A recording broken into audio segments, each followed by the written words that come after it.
از بچم کیف پایتخت اوکراینیا هند زانن بری دمکه دکتور فرهاد شاکر کنسول فخری اوکراینیا لهوليره کو کارسازه کی ناسکری روجاوای کردستان جلین عسکری خو کربون و سلاح را کربو جناوا اوکراینیا ویدیو یک بلاف کرد و گوتبو از شر روسیا بکم از بچم و دکتور فرهاد شاكر لقلب ديسا بجلي عسكري ديسا دكتور تب خير هاتي براستي جبو من دسبيكي جبو قال لك هسان تشتكي غريب بو ام توكا كارسازا كي مازن ناستكن في جاري ما تبجلي عسكري ديتي تجنافا اوكرانيا تا مساجك باوكراني دا چما دكتور هر کس في مراختك ايوار باش بوتا بو تماشاواني تي هجاي روداو توا سلاو ريزم بوا از حزدكم بوتا تشتكي تاني بيجا انه ام كرد بكيري بزنسيتين بكيري شرطين هرشي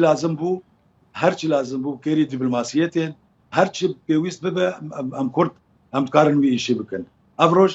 افروج بزياد بيتر لازم كو ام مرو اخا في ولاتي باريزه في ملتي بباريزه ديمقراطيا خو باريزه ولاتي خو باريزه ابو تشل صالح مثل اوكرانيا جنسيام اوكراينيه يعني بيتر از نوك سوري البيدا از وك مروفكي كردم البيدا بل جنسيا اوكرايني بمرايه يعني از ولات باريزيا اوكرانيا دكم يا خوز دكم بل وك خلقكي كرد دكتور هم دبلوماتي هم سياسه مداري هم كارسازي نهاجي از بيجم عسكري كي اوكراني تدنافا ارتيشا دا جي دغري تنوفا جروبك عسكري دا جي دغري يعني مثلا دكتور فرهاد بتش صفات افجلي عسكري الفكرنا انه تكرر في برسيبكن تزانه افروج روجاكو همو ملتي اوكرانيا رابو سر ملي خو سر نيجي خو اي تختور جراحتي سلاح واي مهندس جراحتي تشك بوي تشكدار واي شواج بوي تشكدار افروج هركس يتي خوستن ايغو كارب في شبكه وكارب ولاتي خو باريزو ملتي خو باريزو ولاتا خو باريزه وحكومه اوكرانيا سلاح ده هركسي يعني انا بكر انا هركسكي وباسبورت اوكراني بيرا بيبش مخزنه يا سلاحي باسبورت خو بدوا وراجي سلاح وهر الشربكه حتى قانون جي دركت يا برلمان اوكرانيا وكيجان خلق اوكراني يا كسكي جقدار ويكي دجمن بكوجه تحكمي ويجتنا بقولوا هركس كار راجي سلاحي وشك وشربكه هر شيء به تقصيرنا كشغاليه من بترس جريدايم بكسي وجروبا يا انترناسيونال يا كوهي بدركه قال كس جورجيا هاتن تب شربونج بيلاروسيا هاتن تب شربونج امريكا اوروبا او بيتر يعني يم بيتر بجي كرنا وانا بيتر الي كاريبو بيتر يعني ناجمه جمع يعني چه شرمان جمع درد كذا ايه كنجاني يقول شرط كذا بله لجلي عسكري جي باش لتاتنا دكتور فرهاد سباس سيو شش سالن يعني إلو سيو شش روجن شر بردوام دك يعني إلو كتس روجا سيو ششان هر بقرمايا بري شر هيا دكتور بله از حظكم يعني جوار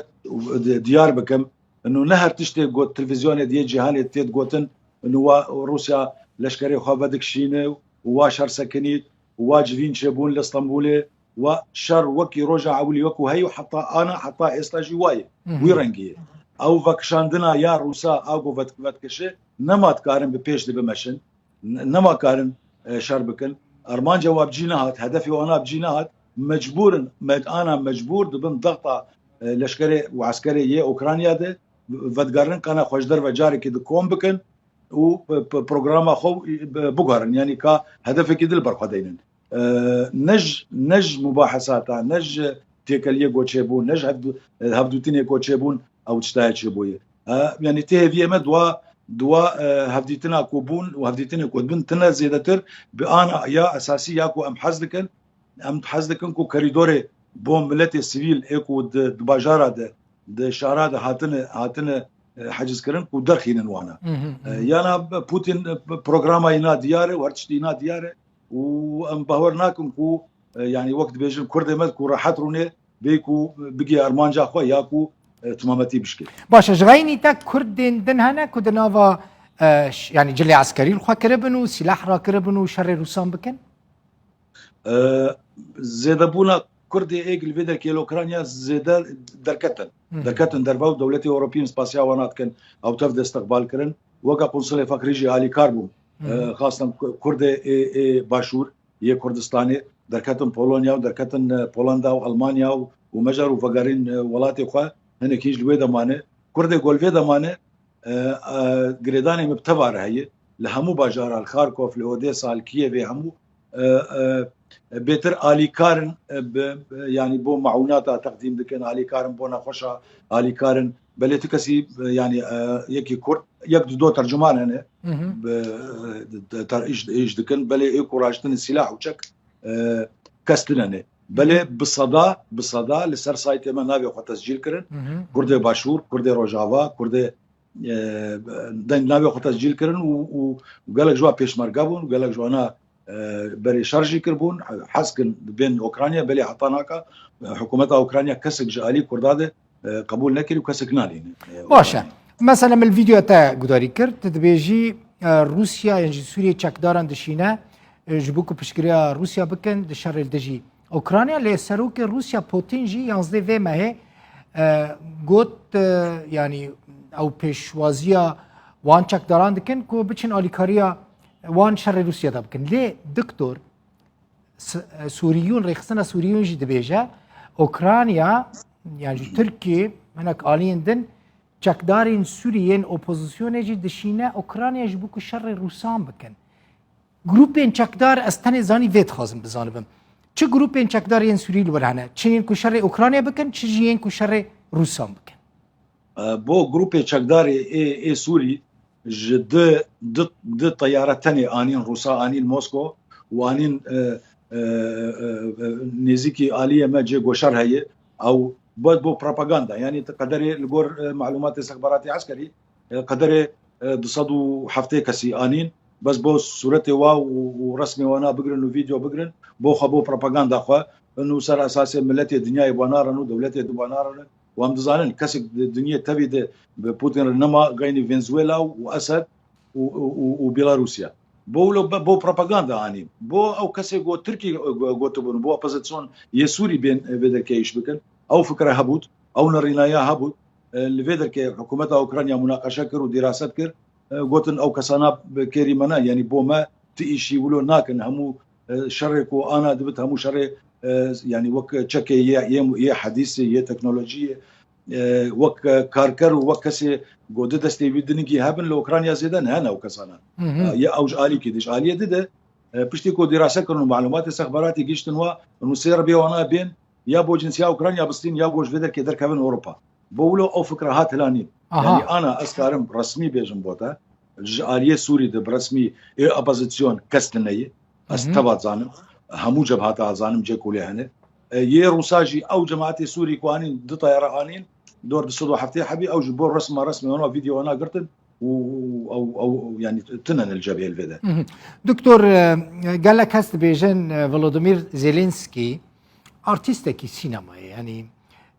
belkî dema pêş ta hez bike bibe xwediyê xelata Oscarê wî jî carekê milê gudarî kir weke ku ji NATO ji Ewropa nerazî ve hûn pê dihesin ku hûn hatin xapandin ne hûn ketine nava Yekîtiya Ewropa ne jî hûn bûne endamek di nava NATO de 3 salin her diçin û tên û kes we nake endamê xwe hûn ketin şerekî mezin bi Rûsya re û weke ku tê xwestin ne NATO alîkariya we kir ne jî Ewropa û ne jî welatên din yên Rojava بەێ بۆ پرساتە دپەرچەنە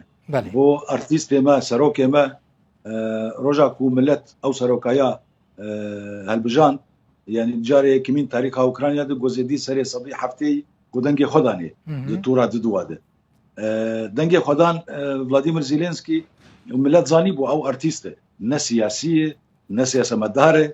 بەلێ ئەوژی شۆڕەشێک بوو ینی بەریاوێنا شۆڕەشا پرتوقالی چێ بوو بەریاوێنا شۆڕەشێک دی چێ بوو بەریاوێنا مەدان چێ بوو ینی هەر 4 ساڵە ملەتی ئوکرانیا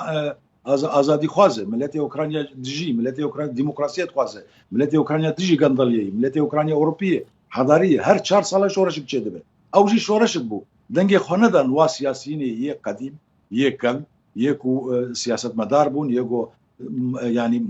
قصدا دنگی خاندان و او سروکای دانین کو يعني هر چاوا بو یگورتن کچب بله از کارم افروشتر بیجن حتی نرینا مده حتی پوتین بخوا هات خاپاندن دوی کسیده او کسایا ایرو ملت اوکراینیا تفکر یک اگر بره اوکراینی داخلین روسی داخلین به پولونی داخلین به هنگاری داخلین ایرو تفبونی یک جوی آلیده يعني همو ملت اوكرانيا انا تبل دور كومبويه او باوري دانه وزيدتر بو او باوري ابي جاليه اتحاد اوروبي دو ناتو ده ملت اوكراني تم ناراضي جبتشتي وصاروا كمان ناراضيه هي اوكرانيا جبتشتي وداخوازي بينا اول جيب جيناهاتن وانا جيب جيناين بل ام تشتي قوم كارم بيجن انه ام سباسيا امريكا دكن كو اليكاريكو قمرد سباسيا دوله اوروبيه كن يعني اخص بولونيا ايكو برنامبري ما حواندن ايكو سلاح ددن ما ايكو استشارات ددن ما سباسيا ونادكن بل درباسبونا اتحاد درباسبونا ناتو برما قاپاته بو وا سروكي ماغوت يعني بوش روسيا بو ما شردك دوی درباسي ناتو ناتو ما قبولناك بوا بو يعني بو ويتشتي انا تجوينه بدو تكليه قال روساده ام دبيجن اوكرانيا يعني ناتو نك ناخذ ناتو قبولناك يعني اوتوماتيك ناب ناتو بولو مناتو نابي بل بو اتحاد اوروبي بو اتحاد اوروبي طلبه ما قبول كرن وانا دراسات بوز باورم روسيا جينال دجا ما مثلا لغورا او تشتي ام جي اقادرنا او جيفينا نافرا او روسيا دل اسطنبول تشيبو روسيا جينال دجا كو بكافا نوفا اكتي اوروبا اللي ناتو خطا كسورج بروسيا دبيجن دباكو نوفا دا حفتان دا زيلينسكي وبوتين لاسطنبول يعني تركي الباجار كي دنها ببين ممكنه ام قال لك بهيفيني كو اوجي فين شباب لانه تظانت داوياها مشرة اشتي داوياها مشرة سلمة صلح ام